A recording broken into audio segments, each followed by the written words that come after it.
Estamos de regreso en Las Mañanas en Nativa y nos acompaña en los estudios de Las Mañanas Luis Durán, presidente del Partido Morado, con quien vamos a analizar la situación política de nuestro país. En la mañana, iniciando el programa, hicimos un comentario al respecto de lo que ocurrió ayer en la Comisión de Justicia y, por supuesto, este tema y mucho más los vamos a abordar con nuestro invitado. Luis, ¿cómo está? Muy buenos días, gracias por estar con nosotros. Muchas gracias por la invitación y bueno, como siempre feliz de estar aquí, les felicito un montón por lo que están haciendo en Nativa y bueno, a la orden para conversar sobre lo que desees. Luis, ¿qué pasa con la política peruana? Lo que hemos visto ayer en la Comisión de Justicia es, por decirlo menos, escandaloso.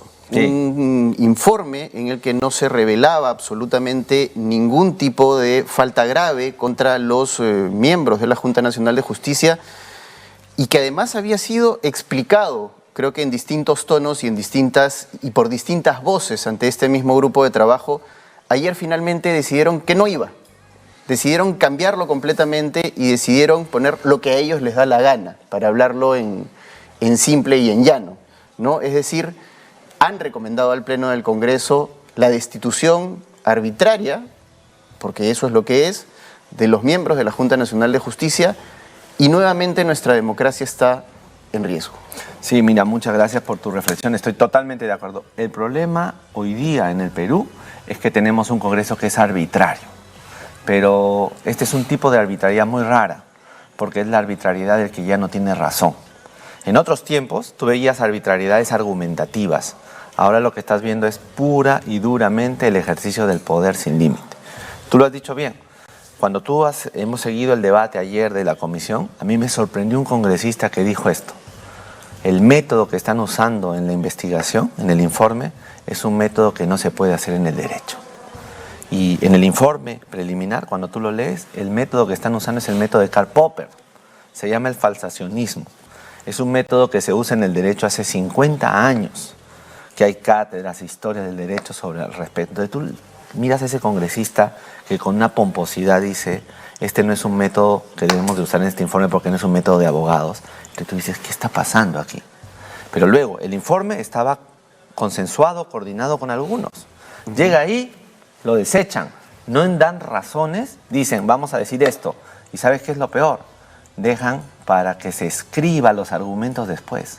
Así es. Eso es lo que resulta locura, absolutamente desconcertante. Es decir, yo por lo menos en todos los años que llevo de ejercicio periodístico, y muchos años de ellos he estado en el Congreso de la República, nunca he visto que se plantee un informe final de una comisión con redacción pendiente.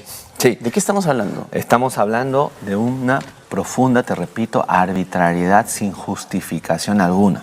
Porque ¿cuál es el problema de fondo? Yo quisiera que lo sepan tus televidentes. La Constitución tiene una serie de frases que no tienen un contenido.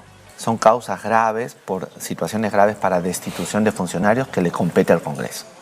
Cuando un Congreso es leal con la Constitución y con los ciudadanos, cuando quiere cuidar la casa de todos, lo que tiene que hacer es ser restrictivo, ser honesto, explicar las cosas. Pero estos están usando ese concepto vacío, ¿sabes para qué? Para llenarlo con su poder, porque lo que quieren en el fondo es instrumentalizar las instituciones para conseguir sus objetivos de grupo. Eso ya lo hemos visto en el Perú varias veces, pero especialmente con el señor Fujimori en la época de su dictadura. Eso es instrumentalizar el sistema para mi propio bien. Entonces ya nada vale. Honras, personas, procedimientos, argumentos, sentidos comunes, ya nada existe. Ya no cuidan la casa común. Cuando un político ya no cuida la casa de todos, ese político tiene que irse, amigo. Yo quiero insistir hasta la saciedad. No sé cuándo va a ocurrir, pero se tienen que ir. Tenemos que abrir este sistema político a nuevas personas. Claro, y ahí caemos nuevamente en la eterna pregunta: ¿después de ellos quién? Porque lo que es lamentable, y me dará la razón usted, Luis, es que faltan liderazgos, y faltan sobre todo liderazgos convocantes, alguien que pueda aglutinar la molestia, el descontento, pero en una propuesta centrada, ¿no? Pensada además en el ciudadano y no en intereses subalternos como lo que estamos viendo ahora. Sí, lo que dices es verdad. En este país faltan personas que tengan generosidad y convocación, que sean líderes en todo el sentido de la palabra. Pero los líderes se van construyendo.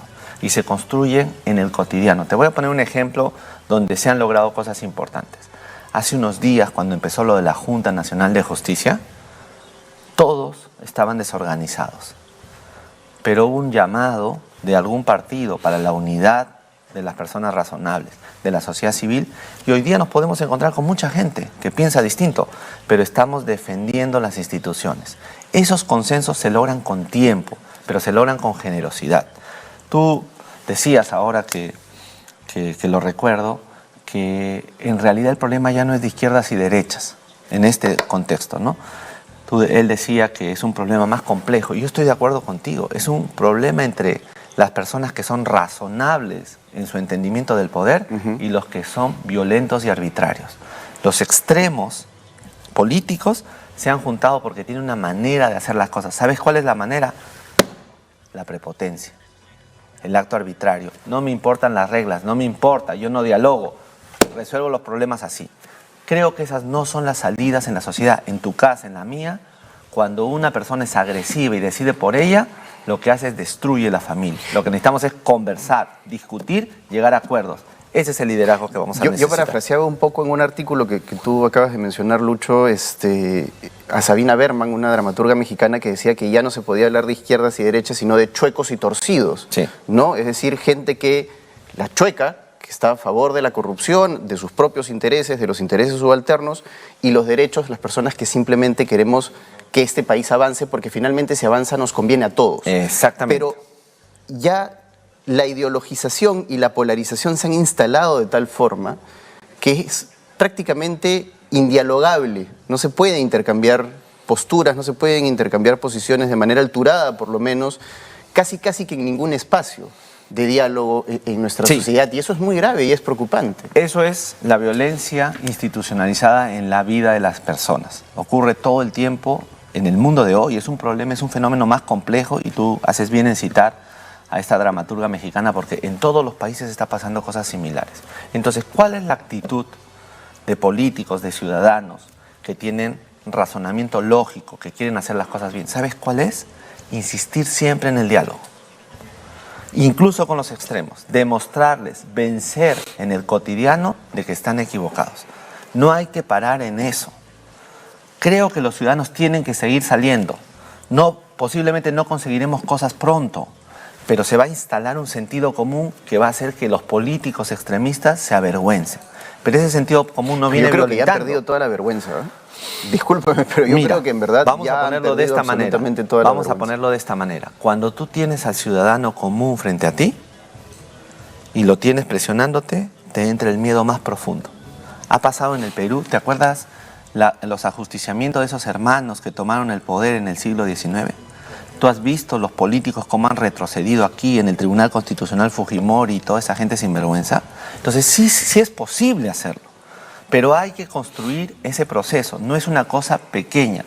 Te lo voy a poner este término. La gente sensata, la gente que entiende que las cosas se resuelven conversando, coordinando, acordando, cooperando, tienen que hacer un proceso de resistencia institucional para retomar un camino que nos haga que haya una gran fuerza institucional que diga basta ya, porque mis hijos, mis nietos, mi familia está en peligro. Lo que la gente no se da cuenta es que cada vez que estos congresistas hacen eso, cada vez que hacen cada una de sus barbaridades, cada vez que el gobierno dice las cosas que dice, la presidenta hace las cosas que hace, no está haciendo solo un daño a nosotros, le está haciendo un daño a la cultura y a la institución del país. ¿Has visto lo que ha pasado estos días con estos jóvenes que han ido a alentar a Argentina siendo peruanos? ¿Qué está demostrando eso? Está demostrando que la gente joven está no entendiendo la ruta de lo que significa vivir bien en el Perú, en tu casa común. Ya no les gusta esta casa. Eso no nos lo podemos permitir. Yo creo que ahí está el punto central. Cuando se dice por mis hijos y por mis nietos, es por mis hijos y por mis nietos que tengo que cuidar esta casa común hasta el último, hasta que no me queden fuerzas. Y yo por eso quiero convocar a que los ciudadanos se expresen, entiendan, discutan, sea cual sea su posición, sea cual sea, lleguen argumentos, pero no a la violencia. Yo no estoy de acuerdo con la gente que va y fastidia a estos políticos, o estos políticos, ¿te acuerdas de ese grupo que va e insulta a las coordinadoras de derechos humanos, a otros grupos? Ahora también hay otra gente que está insultando a estos políticos de derecha. Esa no es la forma de hacer política.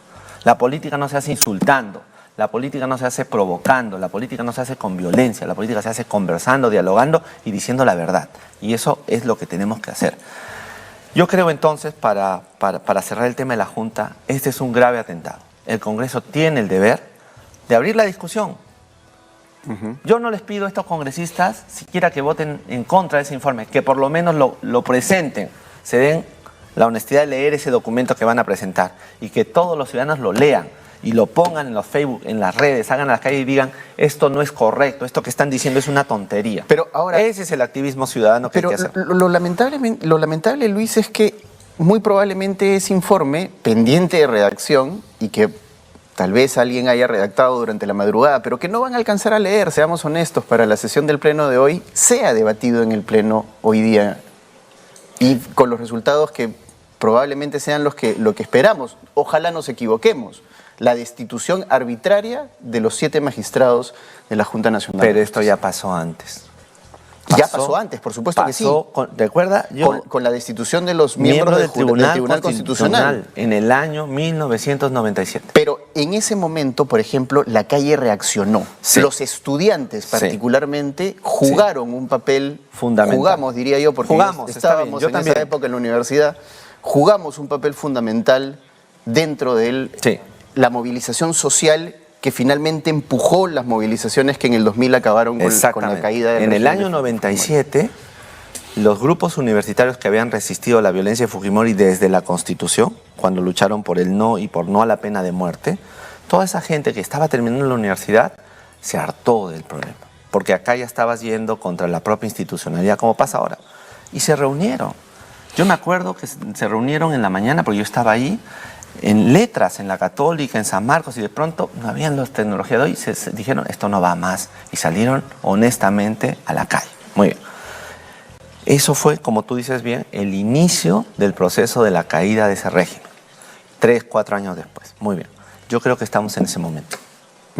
¿Usted cree que la calle realmente reaccione? Yo creo la calle... Porque estamos sumando aquí a la crisis política que ya venimos viviendo hace mucho rato, a esta angustiante crisis económica que nos va a ir ahorcando y ahorcando cada vez más. Sí, mira, yo he conversado con mucha gente porque hemos estado saliendo en todo este año para recoger firmas para el adelanto de elecciones. La gente firma, la gente está molesta, pero la gente tiene miedo de ir a marchar. Y tú dirás, ¿y por qué tiene miedo? Porque han habido más de 60 muertos. Porque se ha terruqueado a la gente cuando salió. Entonces, este gobierno tiene una disciplina violentista contra el ciudadano, pero la calle va a reaccionar, reacciona todo el tiempo. Este gobierno es impopular. Hoy hay una Estos movilización. congresistas son impopulares. Hay una movilización Lo que convocada. hay es un plantón. Es un plantón, o claro. sea, pero digamos que los plantones, las movilizaciones que convocan estas organizaciones civiles son el germen de movilizaciones mucho más grandes. Así es. ¿Crees que este puede ser un germen importante?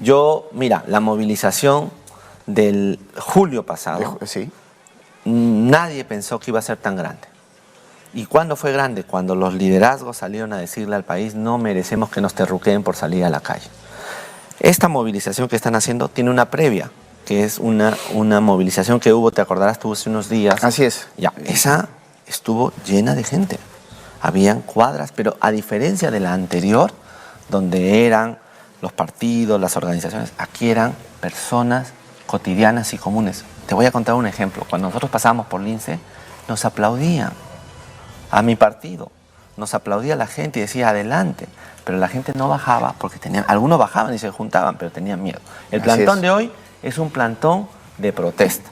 Y yo le quisiera decir a los ciudadanos que se activen, que no necesitan organizaciones, que lo que basta es que un grupo de amigos se junten, como lo hicimos en esos años, a decir, esto ya no da para más. Claro, y muestra de eso fue lo que ocurrió el 5 de abril cuando arbitrariamente nos encerraron en ese toque de queda en el gobierno de Pedro Castillo, ¿no? Que la gente espontáneamente salió a las calles y eso acabó en una movilización. De Castillo. Ese día, el señor Castillo, con todos sus errores, puso el punto final de su gobierno porque la ciudadanía le dijo que no iba a soportar sus absurdas medidas y su acto de control social. A esta señora le han dicho lo mismo, solamente que esta señora mató 60 personas. Así es. Muchas gracias, Luis, por haber estado con nosotros en Nativa en las mañanas. Ha sido Luis Durán, presidente del Partido Morado.